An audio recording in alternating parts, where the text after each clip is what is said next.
इस चैप्टर में हाइड्रोजन, जो कि यूनिट 9 है एनसीईआरटी का, इसमें हमें जो पीरियोडिक टेबल है, टेबल में जो एस ब्लॉक है यहाँ पर, फिर बीच में डी ब्लॉक है एंड लास्ट में ये पी ब्लॉक है पूरा, और यहाँ डी एंड एफ ब्लॉक रखा हुआ, सॉरी एफ ब्लॉक रखा हुआ है, सिर्फ डी ब्लॉक तो ये आ गया।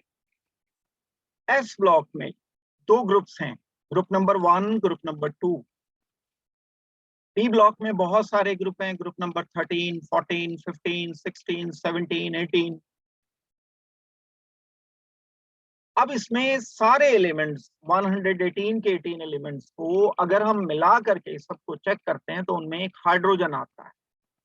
हाइड्रोजन की स्टडी करने के लिए ये चैप्टर अलग निकाल करके रखा है।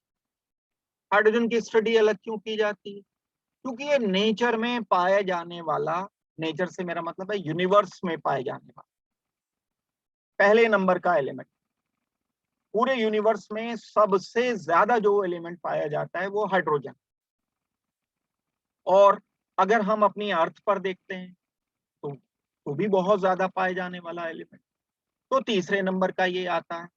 हमारी अर्थ क्रस्ट में, एनवायरनमेंट में, क्रस्ट में जो एलिमेंट्स हैं उनमें सबसे ज्यादा, उसके बाद तीसरे नंबर पर आता है हाइड्रोजन। तो हाइड्रोजन की इंपॉर्टेंस है, हाइड्रोजन को अलग से ग्रुप में नहीं डिस्कस कर रहे हैं हम। जैसे हम पढ़ते हैं एस ब्लॉक एलिमेंट अलग पढ़ते हैं, डी ब्लॉक एलिमेंट अलग पढ़ते हैं, पी ब्लॉक एलिमेंट अलग पढ़ते हैं, तो हम ब्लॉक की तरह से नहीं पढ़ रहे हैं। दूसरी एक और बात है, इसकी यूनिक प्रॉपर्टीज होती है। जो एस ब्लॉक है इसकी प्रॉपर्टीज बिल्कुल अपनी अलग प्रॉपर्टीज होती हैं, यूनिक प्रॉपर्टी। जहां तक कि इसके सिलेबस का सवाल है कि सिलेबस यहाँ इसमें क्या क्या सिलेबस है मौजूद। जो सिलेबस है वो position of hydrogen, periodic table में हाइड्रोजन की पोजीशन क्या है, ये बड़ी इंपॉर्टेंट बात है, इससे क्वेश्चन जरूर मिलता है। ऑकरेंस क्या है, नेचर में जैसे मैंने अभी बताया पाया जाता है, क्रस्ट में भी पाया जाता है और नेचर में, यूनिवर्स में पाया जाता है। इसके आइसोटोप्स करने हैं और इसके हाइड्राइड करने हैं, ionic hydride, covalent hydride, interstitial hydride. उसके अलावा हाइड्रोजन की physical and chemical properties, hydrogen की प्रिपरेशन, उसके अलावा वाटर की प्रिपरेशन, वाटर की प्रॉपर्टीज, वाटर की फिजिकल प्रॉपर्टीज, वाटर की केमिकल प्रॉपर्टीज, हैवी वाटर क्या होता है, and hydrogen as a fuel, क्योंकि सारी दुनिया में फ्यूल की प्रॉब्लम है तो फ्यूल, ऑल्टरनेटिव फ्यूल की तरफ से हाइड्रोजन को देखा जा रहा है। रॉकेट वगैरह में तो आज के डेट में भी यूज करते हैं हम हाइड्रोजन को, लेकिन कार्स वगैरह में यूज नहीं किया जा रहा है अभी। लेकिन हाइड्रोजन को एक फ्यूचर फ्यूल की तरह से देखा जाता है। तो चलो मैं इस चैप्टर को शुरू कर रहा हूं। हाइड्रोजन जो है सबसे पहला इसमें पार्ट रहेगा, ये मोस्ट अबंडेंट एलिमेंट है यूनिवर्स का, ये अभी बात मैं आपको बता रहा था। दूसरी बात है ये थर्ड मोस्ट अबंडेंट है सरफेस ऑफ अर्थ पर। हमारा जो ग्लोब है उसमें इसके सरफेस पर कहाँ से हाइड्रोजन है, कहाँ पर है, जैसे जितने भी ऑर्गेनिक कंपाउंड हम पढ़ते हैं, एल्केन पढ़ते हैं, हाइड्रोकार्बन पढ़ते हैं, स्टार्च है, जो प्लांट्स होते हैं उनमें हाइड्रोजन बहुत होता है कंपाउंड में। जैसे हम ग्लूकोज ही लेते हैं, ये जो ग्लूकोज, हम शुगर वाले ग्लूकोज की मैं बात कर रहा हूँ, तो C6H12O6, तो ये हाइड्रोजन है। हर एक ऑर्गेनिक कंपाउंड में हाइड्रोजन मौजूद होता है। हाइड्रोजन अर्थ के सरफेस पर वेजिटेशन की फॉर्म में पाया जाता है। इसके अलावा हाइड्रोजन सबसे छोटा एलिमेंट है नेचर में, जितने भी एलिमेंट पाए जाते हैं सबसे सिंपल है, सबसे छोटा है। सबसे सिंपल क्यों है भाई? सबसे सिंपल इसलिए है क्योंकि ये न्यूक्लियस में सिर्फ एक प्रोटॉन होता है और एक ही शेल है, उसमें एक ही इलेक्ट्रॉन है, 1 प्रोटॉन एंड 1 इलेक्ट्रॉन, सिंपलेस्ट। अब कॉम्प्लेक्स क्यों होता चला जाता है? जैसे जैसे हम इसमें प्रोटॉन बढ़ाते चले जाते हैं, जैसे जैसे हम इसमें न्यूट्रॉन, प्रोटॉन, इलेक्ट्रॉन बढ़ाते चले जाते हैं, एलिमेंट कॉम्प्लेक्स होता चला जाता है। एलिमेंट में शेल बढ़ते चले जाते हैं, एलिमेंट में ऑर्बिटल बढ़ते चले जाते हैं। यहाँ तो बस एक सिंपल एक ऑर्बिट है, एक ऑर्बिटल है, उसमें यही मौजूद। इसके अलावा अब अगर पोजीशन देखी जाए पीरियोडिक टेबल में, हाइड्रोजन की पोजीशन देखी जाए, तो मैं जैसे बता रहा था 2 जगह रखा हुआ है। ये पीरियोडिक टेबल की एक कमी है, डीमेरिट है पीरियोडिक टेबल की। क्या पीरियोडिक टेबल की कमी क्या है? एक एलिमेंट को हमने 2 जगह पर रखा हुआ है। कहां कहां रखा हुआ है ये? एक तो रखा हुआ है एल्कली मेटल में। एल्कली मेटल के साथ क्या है? Alkali metal group 1। कौन कौन है एल्कली मेटल में? सोडियम है, लिथियम है, पोटेशियम है, रुबिडियम है, आरबी, सीजियम है। इन एल्कली मेटल के साथ हाइड्रोजन को पार्शली रखते हैं, परमानेंटली नहीं रखते। और दूसरा हेलोजेंस के साथ रखा हुआ है। हेलोजेंस क्या है? फ्लोरीन है, क्लोरीन है, ब्रोमीन है, आयोडीन है। ये सब एलिमेंट हेलोजेंस कहलाते हैं। इन हेलोजन के साथ भी हाइड्रोजन की प्रॉपर्टीज क्योंकि रिजेंबल करती हैं। अब हाइड्रोजन के साथ एक इशू क्या है कि कुछ प्रॉपर्टीज तो एल्कली मेटल से मिलती जुलती होती हैं, हाइड्रोजन की कुछ प्रॉपर्टी हेलोजन से मिलती जुलती होती हैं, इसलिए हमने इसको 2 जगह पर रखा हुआ है। तो ये इसकी जो पोजीशन है वो एम्बिगुअस है, इसकी पोजीशन फिक्स नहीं है। ये पीरियोडिक टेबल की एक कमी है। अगर आपसे कभी पूछा जाए कि पीरियोडिक टेबल की कमियां बताओ, तो आप 2 कमियां बताओगे। एक तो हाइड्रोजन की पोजीशन, एक एफ ब्लॉक को पीरियोडिक टेबल से अलग बाहर निकालकर लैंथेनाइड एक्टेनॉइड सीरीज में रखना पीरियोडिक टेबल की कमी है। एक बात ये हो गई। अब हम इसके बाद आगे बढ़ते हैं। ये जो पोजीशन है इसकी हाइड्रोजन की पीरियोडिक टेबल में, वो चेक करते हैं। ये पीरियोडिक टेबल है। पीरियोडिक टेबल में ये शुरू में एस ब्लॉक हम बोलते हैं इसको, ये एस ब्लॉक है, ग्रुप 1 है, ग्रुप 2 है, ग्रुप 13 बोलते हैं हम यहाँ, 14 बोलते हैं, 15 बोलते हैं, 16 बोलते हैं, ये 17 है, ये 18, और ये डी ब्लॉक पूरा का पूरा है बीच में। इस पीरियोडिक टेबल में हाइड्रोजन की जो पोजीशन है 2 जगह पर, एक एल्कली मेटल के साथ रखा जाता है इसको, और एक रखा जाता है हेलोजन के साथ। एल्कली मेटल यही जो मैंने अभी आपको बताया, lithium, sodium, potassium, rubidium, caesium, ये एल्कली मेटल। और फ्लोरीन, क्लोरीन, ब्रोमीन, आयोडीन, एस्टर्टिन, ये सब हो गए हेलोजन 17 ग्रुप के मेंबर्स। क्यों रखा 2 जगह पर? इसलिए रखा क्योंकि दोनों से प्रॉपर्टीज में रिजेम्बलेंस शो करता है। और जो modern form of periodic table है इसमें इसको अलग ही रखते हैं, बस हाइड्रोजन को कहीं पर भी लिख देते हैं कि ये हाइड्रोजन अलग है, यूनिक एक एलिमेंट है, इसलिए अलग से पढ़ना भी पड़ रहा है। चैप्टर भी इसीलिए इसका अलग से किया जा रहा है। क्यों करने की जरूरत पड़ी इसकी? क्योंकि यूनिक प्रॉपर्टीज है। तो अब हम इसकी प्रॉपर्टीज एक एक करके करेंगे। मॉडर्न पीरियोडिक टेबल में इसको अलग से लोकेट किया गया है, इट इज लोकेटेड सेपरेटली। इसको रखा गया है कहाँ? अलग से, कहीं किसी ग्रुप के साथ नहीं, कहीं पर भी लिख दो बस ये अलग है, किसी भी ग्रुप में नहीं। अब हम इस बात को जस्टिफाई करेंगे कि ये जो हाइड्रोजन है कौन कौन सी प्रॉपर्टीज रिजेंबल करता है एल्कली मेटल से। अब हमारा काम क्या है? जहां से क्वेश्चन मिलेंगे आपको, क्वेश्चन मिलेंगे आपको किस किस जगह से? क्वेश्चन मिलेंगे आपको ऐसी जगह से कि हाइड्रोजन की वो प्रॉपर्टीज बताओ जो एल्कली मेटल से मिलती जुलती हैं, हाइड्रोजन की वो प्रॉपर्टीज बताओ जो हेलोजन से मिलती जुलती होती हैं। हेलोजन से मिलती जुलती प्रॉपर्टीज हम अलग डिस्कस करेंगे, एल्कली मेटल से मिलती जुलती प्रॉपर्टीज हम अलग डिस्कस करेंगे। तो सबसे पहले मैं आपको बता रहा हूं रिजेम्बलेंस विद एल्कली मेटल। भाई कौन है एल्कली मेटल? ग्रुप 1 के मेंबर्स कौन है? लिथियम है, सोडियम है, पोटेशियम है, रुबिडियम है, सीजियम है। मेटल्स हैं, सारे मेटल्स हैं। कौन सी प्रॉपर्टीज मिलती जुलती हैं? इलेक्ट्रॉनिक कॉन्फ़िगरेशन ही मिलता जुलता है सबसे पहले तो। भाई इलेक्ट्रॉनिक कॉन्फ़िगरेशन देखो, लिथियम का इलेक्ट्रॉनिक कॉन्फ़िगरेशन 1s2 2s1। दूसरा चेक करो, दूसरा सोडियम का electronic configuration 1s 2s 2p 3s1, s में 1 इलेक्ट्रॉन आ रहा है। पोटेशियम की बात करते हैं, पोटेशियम का जब हम चेक करेंगे तो 4s1 आ जाएगा। s ऑर्बिटल में, लास्ट शेल के s ऑर्बिटल में एक इलेक्ट्रॉन आ रहा है एल्कली मेटल में। और हाइड्रोजन में भाई चेक करो, हाइड्रोजन में भी मोर और लेस यही कंडीशन आ रही है। जब हम हाइड्रोजन का चेक करेंगे तो कॉन्फ़िगरेशन इसका आएगा 1s1। हाइड्रोजन का कॉन्फ़िगरेशन चेक करो, हाइड्रोजन का एटॉमिक नंबर कितना है? हाइड्रोजन का एटॉमिक नंबर है 1। कॉन्फ़िगरेशन क्या आ जाएगा? 1s1 आ जाएगा।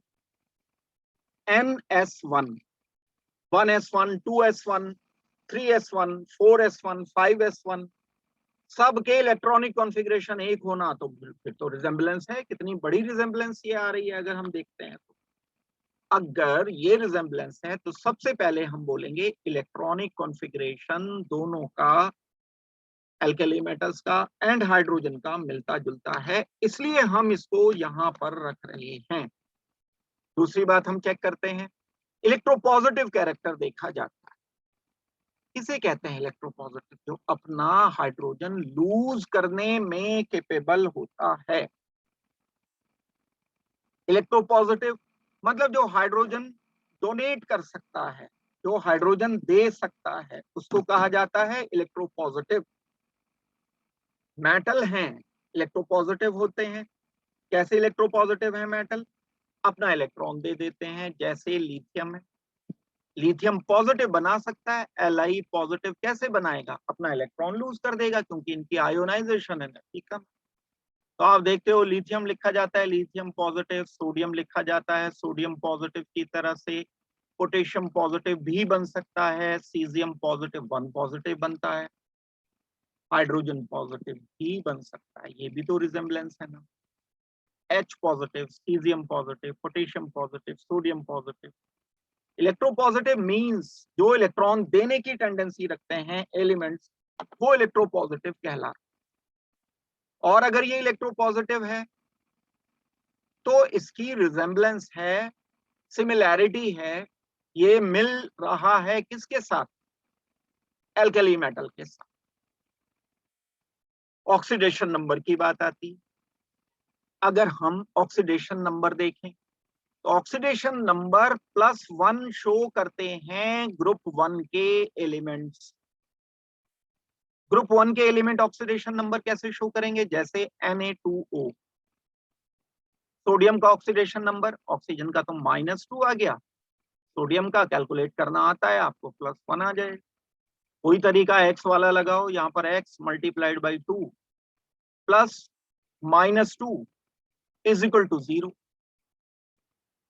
कोई चार्ज नहीं है क्योंकि Na2O पर, तो हमें क्या बोलना चाहिए? सोडियम का ऑक्सीडेशन नंबर +1 है। अगर आपको कहा जाए Na3N तो भी सोडियम +1 है। अगर आपको कहा जाए NaCl तो भी सोडियम +1 है। तो इस ग्रुप के एल्कली मेटल्स के सब मेंबर्स क्या हैं? +1 ऑक्सीडेशन स्टेट शो कर, सब मेंबर +1 ऑक्सीडेशन स्टेट शो करेंगे। तो हम क्या बोलेंगे? हाइड्रोजन भी +1 ऑक्सीडेशन स्टेट शो कर सकता है। कैसे शो कर रहा है hydrogen +1 oxidation state? Hydrogen show कर रहा है +1 oxidation state like HCl। NaCl में 1 पॉजिटिव, HCl में 1 पॉजिटिव। जैसे हमने Na3N लिखा, ऐसे NH3 लिख दिया। यहां हाइड्रोजन का ऑक्सीडेशन नंबर कितना है? +1। जैसे हमने Na2O लिखा, ऐसे हमने H2O लिख दिया। तो हाइड्रोजन +1 ऑक्सीडेशन नंबर शो कर रहा है और ये रिजल्ट आएगा, ये बताता है कि ऑक्सीडेशन स्टेट दोनों की सेम है। तो रिजेम्बलेंस हो गई ना, हम पढ़ रहे हैं रिजेम्बलेंस, सिमिलैरिटी, समानता दोनों में, एक जैसे हैं ये दोनों के दोनों। इसके अलावा अगर हम और अंतर और सिमिलैरिटी देखते हैं एल्कली मेटल की एंड हाइड्रोजन, एक सिमिलैरिटी होती है कि ये कॉम्बिनेशन कर सकता है इलेक्ट्रोनेगेटिव एलिमेंट के साथ। क्या है इलेक्ट्रोनेगेटिव एलिमेंट? इलेक्ट्रोनेगेटिव एलिमेंट जो नॉन मेटल्स होते हैं, मेटल इनके साथ कनेक्ट हो सकते हैं, जैसे सोडियम है, जैसे पोटेशियम है, जैसे लिथियम है। इलेक्ट्रोनेगेटिव एलिमेंट कौन से हैं? सल्फर है, नाइट्रोजन है, क्लोरीन है, ऑक्सीजन है, ये सब इलेक्ट्रोनेगेटिव एलिमेंट है। ये ग्रुप 1 के मेंबर्स कॉम्बिनेशन शो कर सकते हैं किसके साथ? इन सब एलिमेंट के साथ। क्या बना सकता हूं मैं? Na2S। सल्फर के साथ ये सोडियम जुड़ गया, जैसे सोडियम जुड़ा ऐसे ही हाइड्रोजन जुड़ा, H2S। कौन है इलेक्ट्रोनेगेटिव एलिमेंट यहां? Sulphur is electronegative element. कौन जुड़ गया? ग्रुप 1 का मेंबर। ग्रुप 1 से सिमिलैरिटी किसको मिल गई? हाइड्रोजन को। हाइड्रोजन भी रिजेम्बलेंस शो कर रहा है, जैसे सल्फर से जुड़ गया ना सोडियम, ऐसे सल्फर से जुड़ गया हाइड्रोजन। जैसे ऑक्सीजन से जुड़ गया सोडियम Na2O, ऐसे ऑक्सीजन से जुड़ गया हाइड्रोजन। जैसे नाइट्रोजन से जुड़ गया सोडियम या पोटेशियम या लिथियम, Li3n लिख सकते हैं। हम ऐसे ही लिख सकते हैं H3n, मतलब NH3 अमोनिया आप लिखते हो। नॉन मेटल अगर कोई है तो नॉन मेटल से मींस, नॉन मेटल क्या होते हैं? इलेक्ट्रोनेगेटिव होते हैं। इलेक्ट्रोनेगेटिव किसे कहते हैं? इलेक्ट्रोनेगेटिव कहते हैं जो इलेक्ट्रॉन पेयर को अपनी तरफ खींचने की टेंडेंसी ज्यादा रखते। तो ये सब इलेक्ट्रोनेगेटिव एलिमेंट लिखे मैंने, सल्फर, नाइट्रोजन, क्लोरीन, ऑक्सीजन, और भी आपकी मर्जी है, लिख सकते हो। आयोडीन लिख सकते हो, फ्लोरीन लिख सकते हो, ब्रोमीन लिख सकते हो, सेलेनियम लिख सकते हो, और भी इनके अलावा फॉस्फोरस लिख सकते हो। जैसे हम लिख सकते हैं Li3P, ऐसे हम PH3 लिख पाएंगे, PH3Li3। तो कॉम्बिनेशन एक ही तरह करते हैं। एक ही तरह कॉम्बिनेशन करने का मतलब एक ही जैसे ये सिमिलैरिटी शो कर रहे हैं, कंपाउंड एक जैसे से हैं। 4 हो गई रिजेम्बलेंस, याद रखना, अभी मैं पूछूंगा आप लोगों से। नेक्स्ट, इसके बाद एक बड़ी इंपॉर्टेंट प्रॉपर्टी है, ये रिड्यूसिंग एजेंट होते हैं। रिड्यूसिंग एजेंट किसे कहा जाता है भाई? वो जो अपने इलेक्ट्रॉन देने की टेंडेंसी रखते हो उन्हें रिड्यूसिंग एजेंट कहा जाता है। किन किन को रिजेम्बलेंस शो करा रहे हैं हम? ग्रुप 1 के मेंबर को एंड हाइड्रोजन। ग्रुप 1 में कौन रहता है? लिथियम रहता है, सोडियम रहता है, पोटेशियम रहता है, रुबोडियम रहता है, सीजियम रहता है। लिथियम की टेंडेंसी क्या है? अपना इलेक्ट्रॉन अलग कर देता है और लिथियम पॉजिटिव में कन्वर्ट हो जाता है। ये इलेक्ट्रॉन जिसको भी मिलेगा तो लिथियम कहलाएगा कि लिथियम, क्योंकि इलेक्ट्रॉन का डोनर है इसलिए रिड्यूसिंग एजेंट है। इसे कहते हैं रिड्यूसिंग एजेंट, जो अपने इलेक्ट्रॉन देने की टेंडेंसी रखते हैं। जो इलेक्ट्रॉन देने की टेंडेंसी रखेंगे उनको हम बोलेंगे कि ये रिड्यूसिंग है नेचर। अब जैसे कभी आपने रिएक्शन पढ़ा हो कि सोडियम मेटल, रेडॉक्स में पढ़ा था, ये सॉलिड है। सॉलिड मतलब कोई भी चार्ज इस पर नहीं है, जीरो चार्ज है।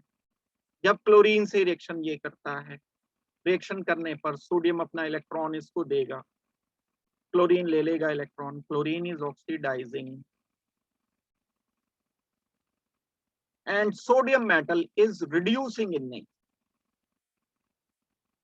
अब हम क्या लिखेंगे? NaCl प्रोडक्ट बना देंगे, पॉजिटिव 1 नेगेटिव, जीरो से पॉजिटिव ऑक्सीडेशन स्टेट आ जाना। ये process is called as oxidation process and sodium is called as reducing agent. कौन होते हैं रिड्यूसिंग एजेंट? जो अपने इलेक्ट्रॉन दे देते हैं किसी को, लाइक एल्कली मेटल्स जैसे लिथियम, सोडियम, पोटेशियम, रुबोडियम अपने इलेक्ट्रॉन देने की टेंडेंसी रखता है, ऐसे ही हाइड्रोजन भी अपने इलेक्ट्रॉन देने की टेंडेंसी रखता है। किस रिएक्शन से अपने इलेक्ट्रॉन ये डोनेट करेगा? जैसे H2 की फॉर्म में एग्जिस्ट कर रहा है तो it will give H positive, 2 H positive बन गए और 2 इलेक्ट्रॉन यहां से अलग। तो this process is oxidation process and this H2 is called as reducing agent.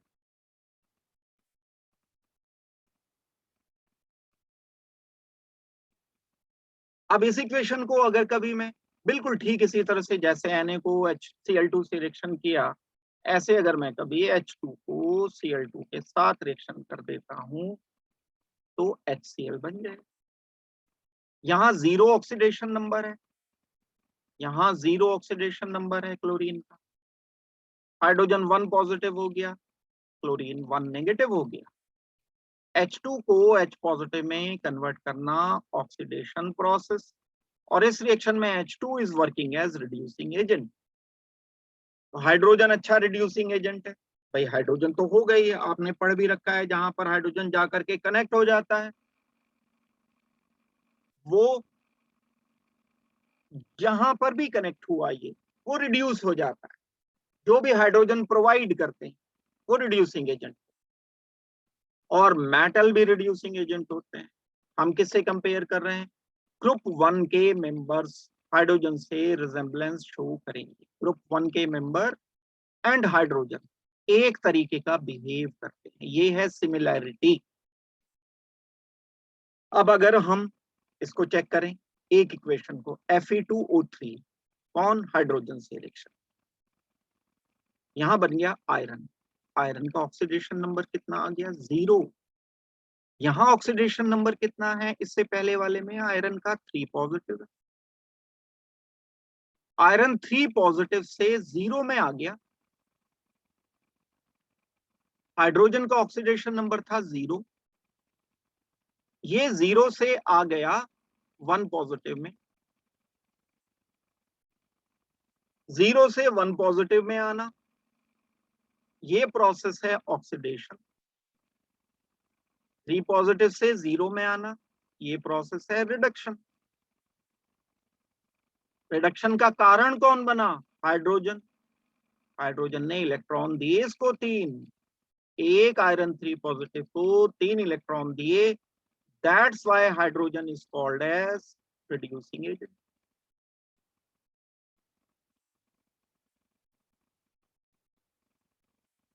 Oxidising agent कौन है? यहाँ आयरन 3 पॉजिटिव, उससे तो हमें मतलब नहीं। जैसे ये H2 रिड्यूस कर देता है ऐसे ही कोई मेटल, एल्कली मेटल इसको रिड्यूस कर देगा। जैसे मैं अगर यहाँ लिखूं रिएक्शन Fe2O3, इसको अगर मैं सोडियम के साथ रिएक्शन कर दूं, सोडियम मेटल से रिएक्शन करने पर बन जाएगा आयरन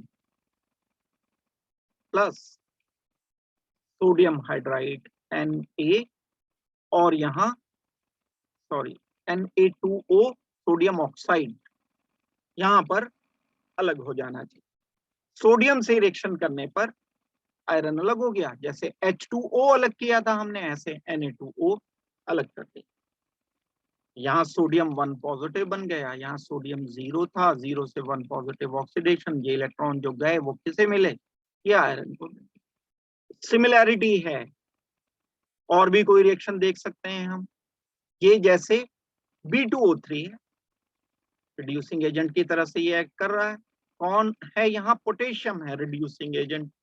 ये पोटेशियम जो रिड्यूसिंग एजेंट है, कौन है पोटेशियम? ग्रुप 1 का मेंबर है, ये है मेंबर ग्रुप 1 का, ये पोटेशियम लिया। तो जैसे पोटेशियम रिड्यूसिंग ऐसे हाइड्रोजन रिड्यूसिंग।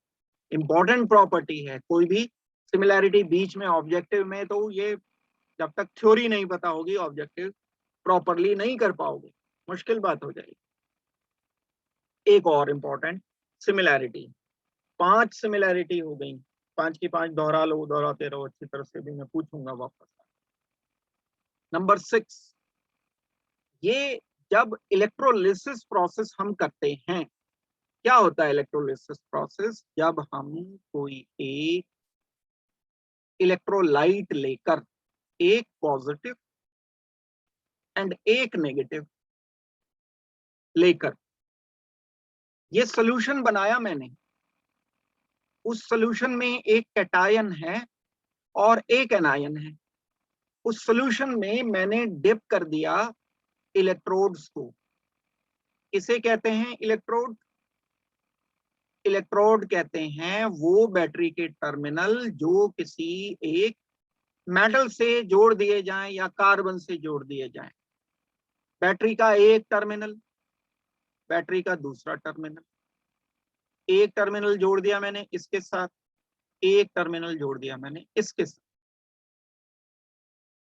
जो ये वाला टर्मिनल है ये पॉजिटिव है, इसको मैं बोलूंगा कि यहां पॉजिटिव चार्ज। ये टर्मिनल बैटरी का नेगेटिव। क्या बोलोगे भाई नेगेटिव को? नेगेटिव को बोलोगे आप कैथोड, पॉजिटिव को बोलोगे टर्मिनल को आप एनोड। तो भाई पॉजिटिव चार्ज ये किधर जाएगा? नेगेटिव टर्मिनल की तरफ बैटरी के। बैटरी होती है ना, जो सेल होता है, उस पे देखना कभी एक तरफ पॉजिटिव लिखा होता है, एक तरफ नेगेटिव लिखा होता है। तो नेगेटिव टर्मिनल का मतलब वो कैथोड है और वहां से इस पॉजिटिव चार्ज को इलेक्ट्रॉन मिल जाएंगे। पॉजिटिव को अगर इलेक्ट्रॉन मिलेंगे तो ये न्यूट्रल हो जाएगा। तो अगर ये मान लो अगर ये सोडियम पॉजिटिव था और इसको इलेक्ट्रॉन मिल गया तो ये तो बन गया सोडियम मेटल। सिमिलैरिटी शो करता है हाइड्रोजन। H पॉजिटिव अगर कहीं पर इलेक्ट्रोड्स में डिप करके इलेक्ट्रिसिटी पास की जाती है, दैट मींस इलेक्ट्रोलिसिस किया जाता है। इस घटना को, इस प्रोसेस को बोलते हैं इलेक्ट्रोलिसिस। ये याद रखना है आपको, बोलना नहीं है कि इलेक्ट्रोलिसिस किसे कहा जाता है। ये इलेक्ट्रोलिसिस प्रोसेस जो हम करते हैं, इस इलेक्ट्रोलिसिस प्रोसेस में कैथोड की तरफ जाता है एस ब्लॉक मेटल और ऐसे ही हाइड्रोजन भी कैथोड की तरफ ही रन करेगा। कैथोड क्या? जहां नेगेटिव चार्ज। तो हम एक पॉइंट क्या लिख सकते हैं सिमिलैरिटी का? इट लिबरेटेड, इट मतलब हाइड्रोजन, भाई हाइड्रोजन की बात हो रही है। Liberated at cathode during electrolysis like H2O and HCl। जब हम इलेक्ट्रोलिसिस करते हैं HCl का, H2O का, तो इसमें क्या मौजूद है? H पॉजिटिव मौजूद है। HCl में क्या मौजूद है? H पॉजिटिव है। अगर हम मेटल ले लेते हैं तो क्या होगा? Na positive. Na पॉजिटिव किधर रन करेगा? कैथोड की तरफ रन करेगा। H पॉजिटिव किधर रन करेगा? कैथोड की तरफ रन। यानी हाइड्रोजन जो लिबरेट होगी, जब H पॉजिटिव को इलेक्ट्रॉन मिल जाएंगे तो क्या बनेगा? H2 बन जाएगा। हाइड्रोजन जो लिबरेट होगी वो कैथोड पर लिबरेट होगी। जैसे सोडियम जो बनेगा वो कैथोड पर बनेगा। ये सिमिलैरिटी। एक एक प्रॉपर्टी, 6 प्रॉपर्टी ये मैंने कराई। 6 ही क्वेश्चन आप मान के चलो बनने पॉसिबल। ऑब्जेक्टिव में वेरिएशन बहुत हो जाती, बहुत सारे चांसेस होते हैं क्वेश्चंस बनने।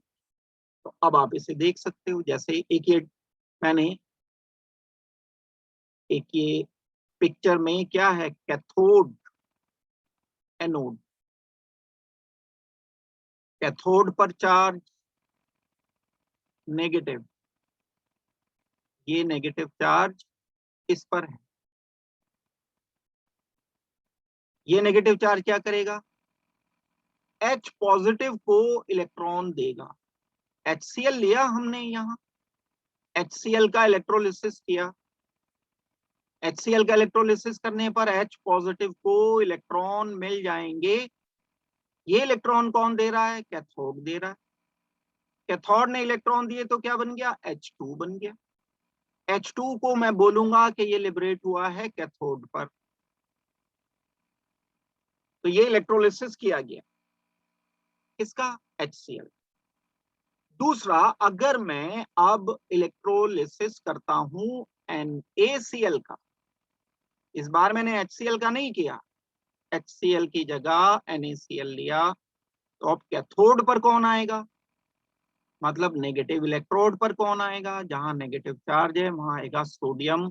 यहाँ डिपॉजिट होगा, लिबरेट नहीं बोलेंगे क्योंकि H2 तो गैस होता है और सोडियम तो सॉलिड होता है। यहाँ ये सोडियम आकर के यहाँ डिपॉजिट हो जाए, डिपॉजिट होकर के क्या बन जाएगा? सोडियम मेटल इसमें बन जाना चाहिए। ये रहेगा एक तरीका। सोडियम मेटल जो बना वो सोडियम मेटल इस कैथोड पर डिपॉजिट हो। तो आपको क्या बात याद रखनी है? कैथोड पर हाइड्रोजन लिबरेट होता है, कैथोड पर ही sodium metal, potassium, lithium, rubidium, caesium deposit होता है। ये सिमिलैरिटी है।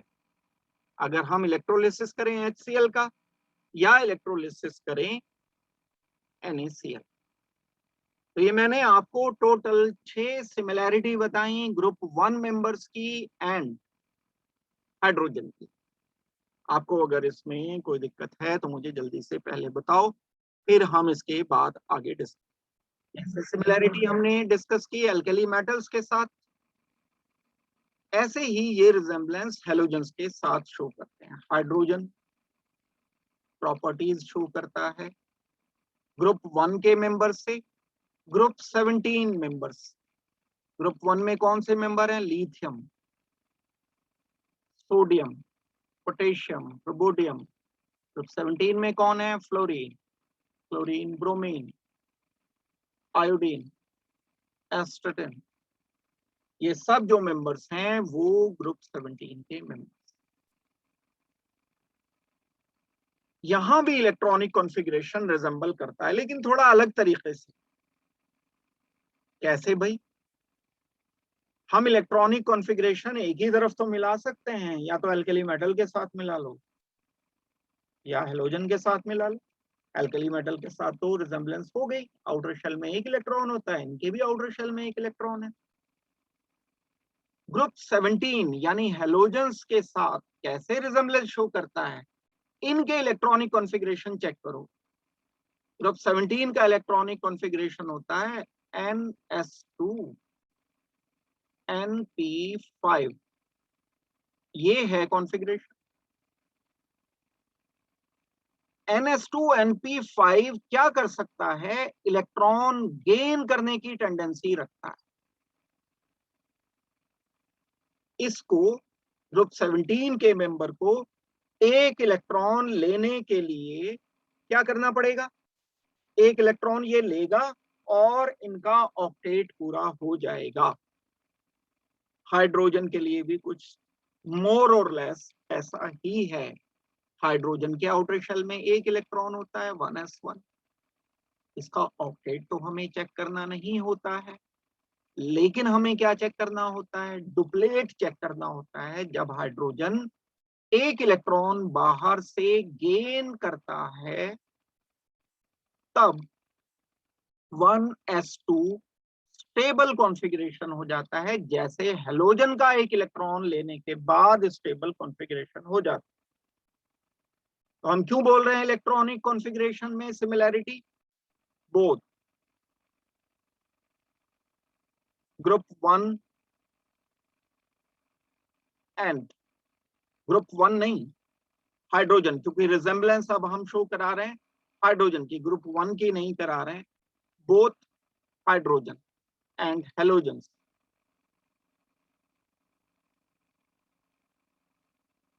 attain stable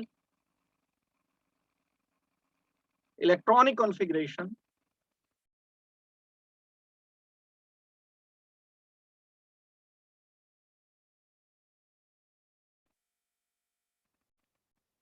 by gaining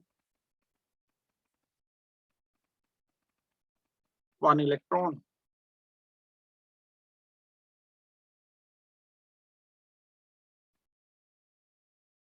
कोई भी एलिमेंट अगर ग्रुप 17 का मेंबर है and hydrogen stable configuration attain कर लेता है, दैट मीन्स इसकी एक इलेक्ट्रॉन लेने की भी टेंडेंसी होती है। जैसे क्लोरीन के लिए क्या है, एक इलेक्ट्रॉन क्लोरीन ने लिया, आउटर शेल में इलेक्ट्रॉन थे 287 और एक इलेक्ट्रॉन गेन करके क्लोरीन नेगेटिव बन गया, कॉन्फ़िगरेशन हो गया 288, ऑक्टेट हो गया पूरा। सेम कंडीशन हाइड्रोजन फॉलो करता है। हाइड्रोजन में ऑक्टेट तो नहीं होता लेकिन स्टेबिलिटी मिल जाती है। हाइड्रोजन एक इलेक्ट्रॉन गेन करके H नेगेटिव बनाने की टेंडेंसी रखता है, क्योंकि हाइड्रोजन का कॉन्फ़िगरेशन 1s1 है, एक इलेक्ट्रॉन गेन कर लेगा तो 1s2 जो कि एक हीलियम का कॉन्फ़िगरेशन। भाई हम यही तो कहते हैं कि इलेक्ट्रॉन गेन करके या लूज करके ये अपना नोबेल गैस कॉन्फ़िगरेशन पूरा कर ले। तो हाइड्रोजन के क्लोज नोबेल गैस तो हीलियम है, ये हीलियम का कॉन्फ़िगरेशन हो जाता है, इसलिए माना जाता है कि इलेक्ट्रॉनिक कॉन्फ़िगरेशन रिजेंबल करते हैं इसके हेलोजन से, क्योंकि हेलोजन को भी एक इलेक्ट्रॉन की रिक्वायरमेंट होती है नोबेल गैस कॉन्फ़िगरेशन अचीव करने के लिए, एंड हाइड्रोजन को भी एक इलेक्ट्रॉन गेन करने की रिक्वायरमेंट होती है noble gas electronic configuration achieve करने के लिए। एक रिजेंबलेंस याद रख लो इसे अच्छी तरह से। मैं अभी आपसे, आप लोगों से किसी से पूछूंगा कि ये क्या क्या मैंने बताया, यही बात मैं अभी आपसे डिस्कस करूंगा या पूछूंगा। नंबर 2, अभी हम रिजेंबलेंस देख रहे थे इस हाइड्रोजन की लिथियम सोडियम पोटेशियम के साथ। ये तो भाई सारे के सारे मेटल्स हैं, हाइड्रोजन नॉन मेटल था, ये है नॉन मेटल। ये resemblance non metallic character 17 group के मेंबर से मिलता जुलता। दैट मीन्स अगर हम एक प्रॉपर्टी करें नॉन मेटेलिक कैरेक्टर, तो इसमें मुझे क्या लिखना पड़ेगा, like chlorine, chlorine, bromine, iodine, इन सब जैसे hydrogen is also non metal.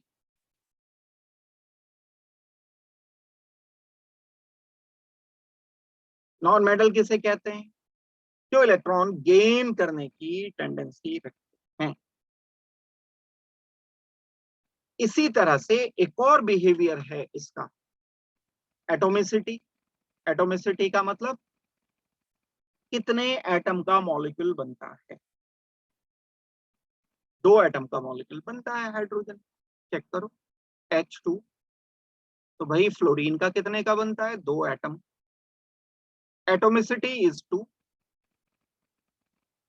Chlorine कितने का बनता है, भाई Cl3 थोड़ी लिखते हैं कभी, एक ही तो वैलेंसी होगी, Cl2 आएगा, Br2 आ जाएगा, I2 आ जाएगा। Like halogens, hydrogen have atomicity equal to 2, diatomic है मॉलिक्यूल। हेलोजन्स भी डाइएटोमिक है, सोडियम पोटेशियम डाइएटोमिक नहीं होते, कभी ऐसा लिखा थोड़ी देखा होगा आपने कि Li2 है।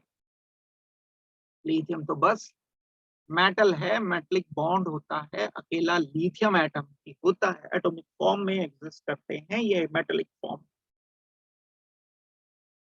तो एक प्रॉपर्टी है एटोमिसिटी, और एटोमिसिटी का क्या मतलब है, एटोमिसिटी का मतलब है कि कितने एटम का मॉलिक्यूल बनता है। जैसे अगर मैं बात करता हूं नाइट्रोजन की, तो नाइट्रोजन की एटोमिसिटी 2 है, O3 ओजोन की बात करते हो, एटोमिसिटी 3 है। फॉस्फोरस एटोमिसिटी 4 है। सल्फर 8 एटम मिलकर के एक मॉलिक्यूल बना लेते हैं, एटोमिसिटी 8 है।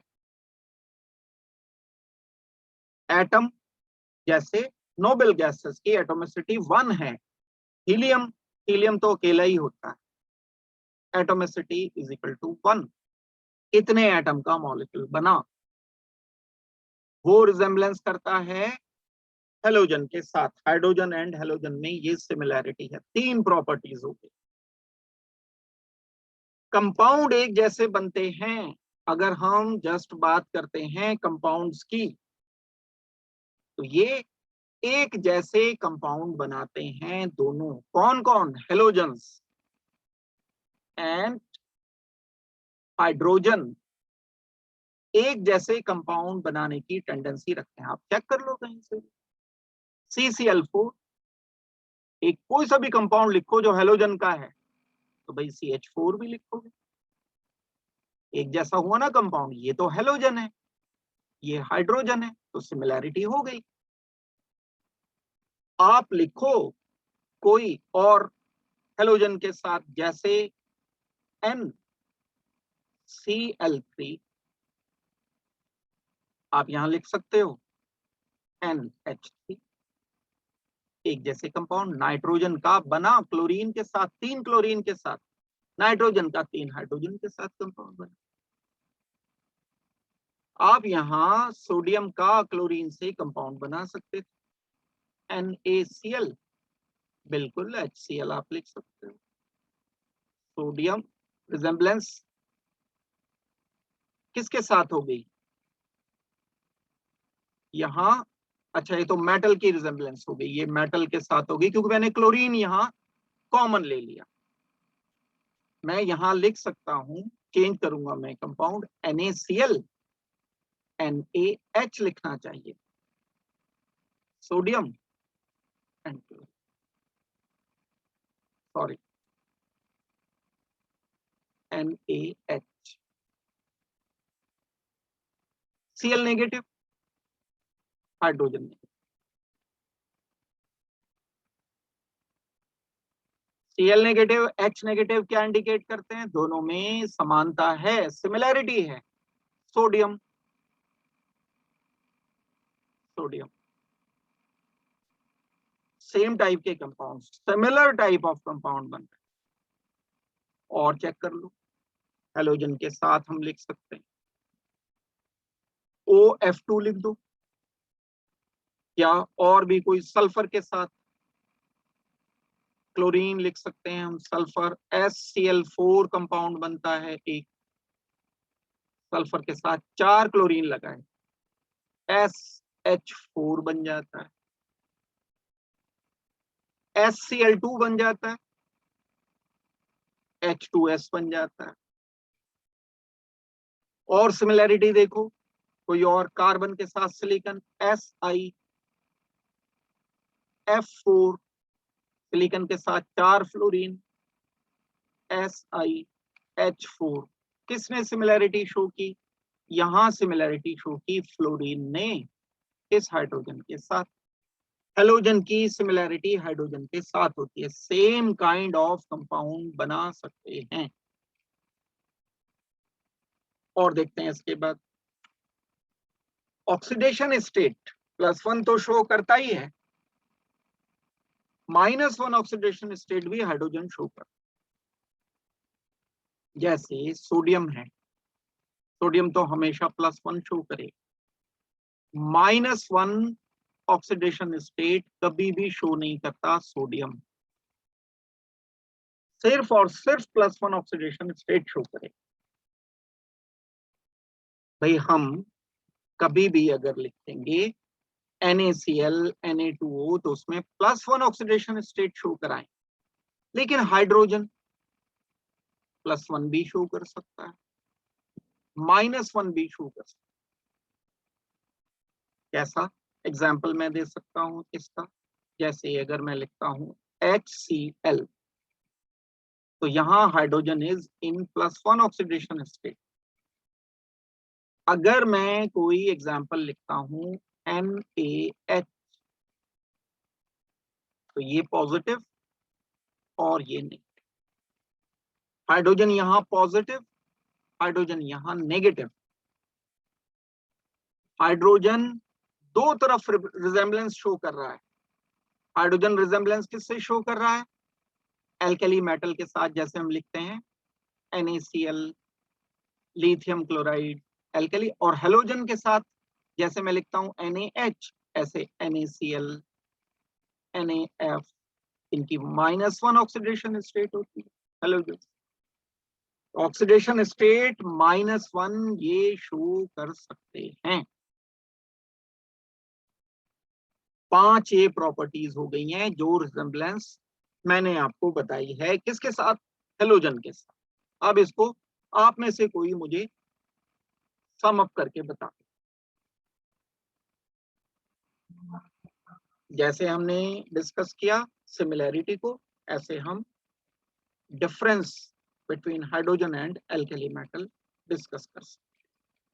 क्या क्या सिमिलैरिटी थी वो हमने अभी डिस्कस किया। अब डिफरेंस, एक जो सबसे पहला इंपॉर्टेंट डिफरेंस है आयोनाइजेशन एंथैल्पी। एल्कली मेटल्स कौन कौन से? लिथियम, सोडियम, पोटेशियम, रुबिडियम, ये सब के सब अभी हमने बात की थी कि ये मेटल्स हैं। हाइड्रोजन जबकि नॉन मेटल।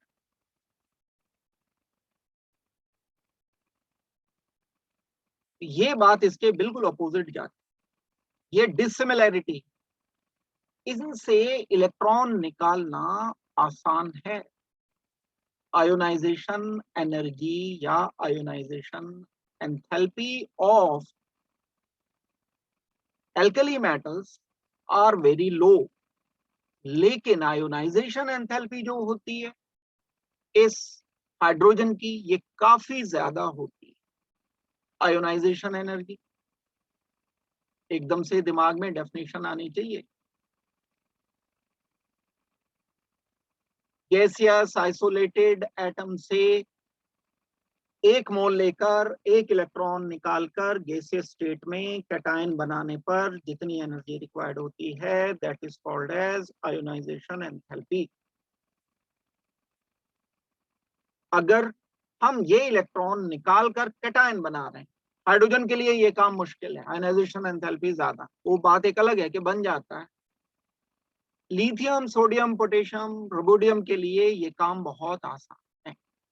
तो ionisation enthalpy of group 1 element,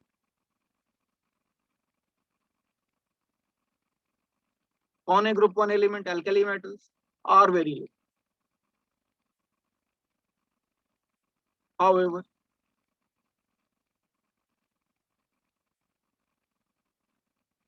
ionization enthalpy या energy of hydrogen is high. ये डिफरेंस, अगर कभी डिफरेंस आएगा तब ये एक पॉइंट बता। दूसरा, नॉन मेटेलिक कैरेक्टर अभी भी हम बता रहे, डिस्कस कर रहे, रख जरूर रखा है, कुछ सिमिलैरिटीज जरूर हैं, लेकिन hydrogen is non metal and ये सारे metal. Hydrogen is metal, other alkali metals, और कह ही रहे हैं metals, are very good metal. सबसे अच्छे पूरी पीरियड टेबल में सबसे अच्छे अगर कोई मेटल तो वो lithium, sodium, potassium, rubidium, caesium पहले नंबर के मेटल ग्रुप 1 के ही हैं, वेरी गुड मेटल का।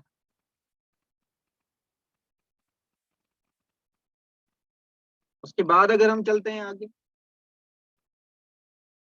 एटोमिसिटी सोडियम की, पोटेशियम की, रुबिडियम की, इनकी तो सबकी एटोमिसिटी 1 है, ये थोड़ी देर पहले भी डिस्कस किया। लेकिन हाइड्रोजन तो H2 की फॉर्म में लिखा जाता है, एटोमिसिटी हाइड्रोजन की 2 होती है,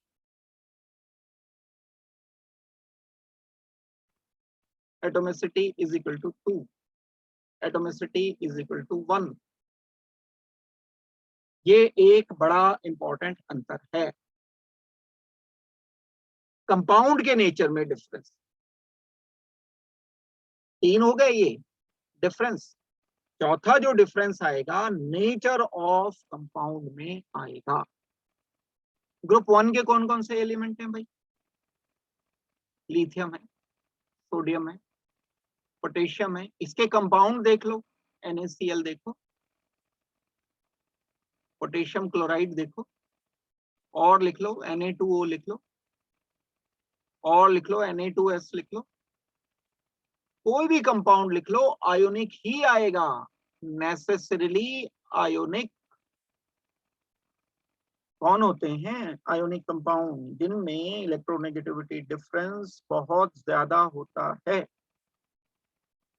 तो ये तो हाईली इलेक्ट्रोपॉजिटिव है, तो आयनिक मेटल है। मेटल क्या बनाता है? आयनिक कंपाउंड बनाता है। जबकि जो हाइड्रोजन हमारे पास, हाइड्रोजन रेयरली आयनिक कंपाउंड बना। जब हम हाइड्रोजन के कंपाउंड लिखते हैं जैसे H2O, जैसे H2S, ये वाले जो कंपाउंड बनाते हैं ज्यादातर, लगभग सभी, कुछ एक एक्सेप्शन छोड़ दें जिसमें हाइड्रोजन आयनिक कंपाउंड बनाता है, तो ये वाले सब कंपाउंड वाटर डिसोसिएट नहीं होता, H2S डिसोसिएट नहीं होता, ये कोवलेंट कंपाउंड बनाने की टेंडेंसी। इवन HCl भी जो होता है, HCl अगर 100% प्योर लिया हुआ है तो वो कोवलेंट होता है। वाटर में जब डिसॉल्व करते हैं हम इसको, H2O में डिसॉल्व करने पर ये H पॉजिटिव Cl नेगेटिव में टूटता है, मतलब थोड़ा सा आयनिक होता है, थोड़ा सा कोवलेंट होता है, ये बोल सकते हो। तो जो क्लोरीन के कंपाउंड्स हैं वो हाइड्रोजन से मिलते जुलते जरूर हैं, लेकिन कोवलेंट ज्यादा बनाते हैं। सोडियम के, पोटेशियम के, सीजियम, रुबोडियम के जो कंपाउंड हैं वो नेचर में हमेशा आयोनिक होते हैं। हाइड्रोजन के कंपाउंड नेचर में कोवलेंट। ठीक इसी तरह से अगर मैं कभी आपको बोलता हूं कि oxides of alkali metals, lithium, sodium, potassium, etcetera, Na2O, K2O, Li2O, ये सब नेचर में बेसिक होते हैं। Oxides are basic in nature, strong basic हैं। आपने पढ़ा होगा, पीरियोडिक टेबल को याद करो, रिकॉल करो, जब हम लेफ्ट टू राइट मूव करते हैं तो बेसिक स्ट्रेंथ कम होती चली जाती है। पूरी पीरियोडिक टेबल में सबसे ज्यादा बेसिक ऑक्साइड जो बनते हैं वो बनते हैं एल्कली मेटल्स के। लेकिन अगर हाइड्रोजन का ऑक्साइड में कंपेयर करता हूं, हाइड्रोजन का ऑक्साइड कौन है? वाटर। ये तो न्यूट्रल, ये ना तो बेसिक है ना एसिडिक है, ये होता है न्यूट्रल।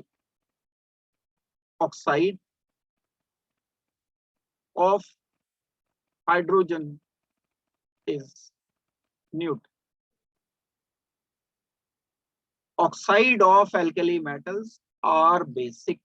ये एक अंतर है, डिफरेंस चल रहा है। ये दो मोटे मोटे डिफरेंस आए।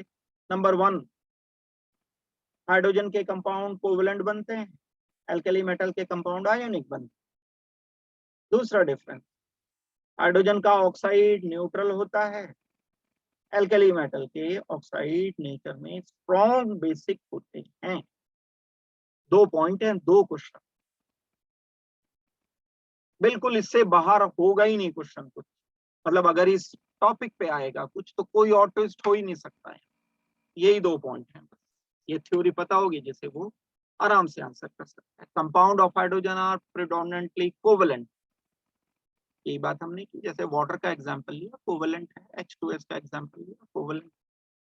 कब बनते हैं कोवलेंट कंपाउंड? जाओ बॉन्डिंग पर देखो, सोचो, आ गई बॉन्डिंग थ्योरी। जब डिफरेंस ऑफ इलेक्ट्रोनेगेटिविटी काफी ज्यादा होता है, मेटल एंड नॉन मेटल जब बॉन्ड बनाते हैं तब आयोनिक कंपाउंड बनता है। अब हाइड्रोजन भी नॉन मेटल, ऑक्सीजन भी नॉन मेटल, ये तो कोवलेंट बने। यहाँ हाइड्रोजन भी नॉन मेटल, सल्फर भी नॉन मेटल, ये तो कोवलेंट बने। जब दो नॉन मेटल आपस में रिएक्शन करते हैं तब तो बॉन्ड कोवलेंट बॉन्ड बनता है। एक पॉइंट ये हो गया, और दूसरा पॉइंट हमारा ये, oxide of alkali metal are basic, यही पॉइंट अभी मैंने आपको डिटेल से बताया समझा करके। और ऑक्साइड हाइड्रोजन का जो बनता है वो न्यूट्रल बनता है। एक बात ये हो गई है, ध्यान रखने। अब आगे बढ़े, difference between hydrogen and halogen. ये 4 पॉइंट जो मैंने अभी आपको डिस्कस किए, ये 4 पॉइंट में किस किस चीज का डिफरेंस था, एल्कली मेटल में एंड हाइड्रोजन का हमने अंतर किया। अब जो मैं आपको डिफरेंस बता रहा हूँ, किस चीज का बता रहा हूँ, हेलोजन का एंड हाइड्रोजन का डिफरेंस क्या क्या है, ये दोनों में क्या क्या डिफरेंस है। Number 1, less tendency for hydride form, come tendency होती है हाइड्राइड बनाने। जैसे अगर मैं सोडियम को कहूं या लिथियम को बोलता हूं, या मैं बोलता हूं पोटेशियम को, क्लोरीन, ब्रोमीन, आयोडीन, फ्लोरीन से रिएक्शन करने की, तो बड़ी तेजी के साथ रिएक्शन करेगा, लेकिन हाइड्रोजन से मुश्किल से करेगा। इस बात का मतलब ये है कि NaCl बहुत आसानी से बन जाता है, लेकिन NaH मुश्किल से बनता है। हाइड्राइड फॉर्मेशन डिफिकल्ट है। Formation of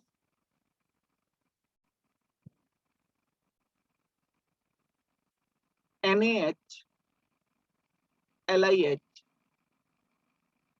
KH is difficult. क्यों भाई, क्या कारण है? क्योंकि हाइड्रोजन इलेक्ट्रोनेगेटिव है, लेकिन इतना इलेक्ट्रोनेगेटिव नहीं है जैसे फ्लोरीन, दुनिया का सबसे पहला क्लोरीन, तीसरे नंबर का ब्रोमीन, आयोडीन, बहुत ज्यादा इलेक्ट्रोनेगेटिव एलिमेंट। कारण क्या बताओगे? Less tendency to form hydride, hydride मतलब H नेगेटिव, IDE आ गया ना, ये जो वर्ड देखो, हम बोलते हैं क्लोराइड मतलब नेगेटिव, ऑक्साइड मतलब नेगेटिव, नाइट्राइड मतलब नेगेटिव, सल्फाइड मतलब नेगेटिव। ऐसे ही hydride, this is not hydride, H positive को नहीं बोलना कभी हाइड्राइड, नेगेटिव को बोलना है। यहां बोला गया है less tendency to form hydride, मतलब H नेगेटिव बनाने की क्यों टेंडेंसी कम है? बिकॉज, रीजन भी लिखा रहा हूं मैं, hydrogen is not so electronegative like halogens। इतना ज्यादा इलेक्ट्रोनेगेटिव नहीं है जितना हेलोजन, तो कम टेंडेंसी है। कारण क्या है? इलेक्ट्रोनेगेटिविटी, ये बात ध्यान रखनी है। Less tendency to gain electron to form H negative ion. क्यों H नेगेटिव? कैसे पता चला H नेगेटिव? आयन तो लिखा नहीं कहीं, IDE, हाइड्राइड समझा के बताया अभी मैंने, Cl negative, chloride, bromide, iodide, sulphide, nitride, किसी के बाद में भी IDE आ जाता है तो वो नेगेटिव ही होता है। एक और बात, absence of unshared pair of electron, hydrogen के पास लोन पेयर नहीं। हाँ, क्लोरीन फ्लोरीन के पास होता है। कहीं अगर आपने लिखा, मान लो Cl2, Cl single bond Cl के पास लोन पेयर्स मिलेंगे आप, लेकिन अगर आप H2 लिखोगे तो इसके पास लोन पेयर नहीं। डिसिमिलरिटी बता रहे हैं ना, डिफरेंस की बात हो रही है। देखो यहाँ इधर ध्यान दो, क्या कर रहे हैं हम, ये difference between hydrogen and halogen, तो यही तो डिफरेंस हो गया। इसके पास लोन पेयर है, इसके पास लोन पेयर नहीं है, सिर्फ बॉन्ड पेयर है। बड़ा डिफरेंस है ये भी। ऑक्साइड का नेचर अगर हम देखते हैं, अभी हमने हाइड्रोजन के ऑक्साइड की बात की थी। क्या था हाइड्रोजन का ऑक्साइड? हाइड्रोजन का ऑक्साइड न्यूट्रल था। हाइड्रोजन का ऑक्साइड न्यूट्रल था मतलब क्या था हाइड्रोजन का ऑक्साइड? H2O। अगर मैं लिखूंगा H2O, ये है न्यूट्रल। और जो हेलोजेंस के ऑक्साइड होते हैं, जैसे क्लोरीन है Cl2O7, क्लोरीन का ऑक्साइड, ब्रोमीन का ऑक्साइड Br2O7। क्या करते हो भाई, लेफ्ट टू राइट मूव करने पर ऑक्साइड का एसिडिक बिहेवियर बढ़ता चला जाता है ना, तो बिल्कुल आखिरी में पहुंच गया। मोस्ट एसिडिक ऑक्साइड होते हैं ये पूरी पीरियड टेबल में। शुरू के बेसिक, लास्ट वाले एसिडिक। ये प्रॉपर्टी ना तो मिलती जुलती है एल्कली मेटल से और ना ही मिलती जुलती होती है हेलोजन से। तो ये स्ट्रॉन्ग एसिडिक ऑक्साइड होते हैं।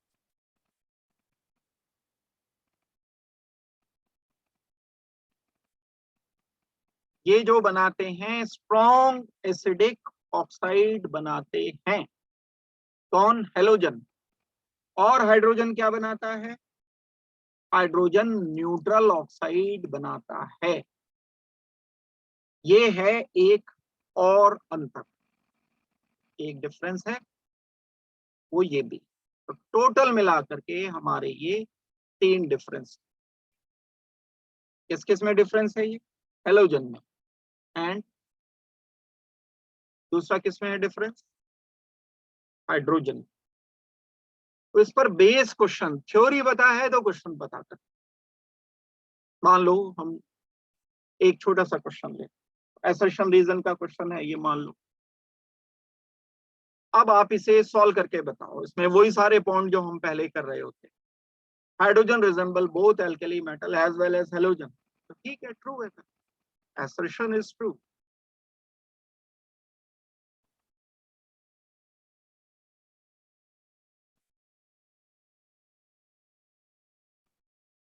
हाइड्रोजन फॉर्म ऑक्साइड, ठीक बात है।